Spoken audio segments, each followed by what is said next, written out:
Assalomu alaykum aziz kitobsevar kitobxonlar. Toshkent tumani axborot kutubxona markazi sizlarga jadid adabiyoti namoyandalarini tavsiya etishda davom etamiz.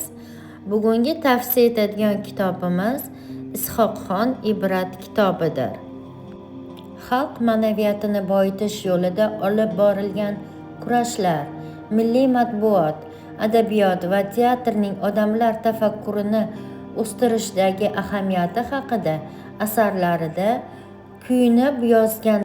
Bu borada fidoyilik ko'rsatgan allaqiyot qatag'onga uchraganlar haqida so'z borarkan, Abdulla Qodiriy, Abdurauf Fitrat, Abdulhamid Cho'lpon, Abdulla Avloniy, Mahmudxo'ja Behbudiy, Munavvar qori Abdurashidxonov, Usmon Nosir, Is'hoqxon Ibrat siymolari ko'z oldimizda gavdalanadi.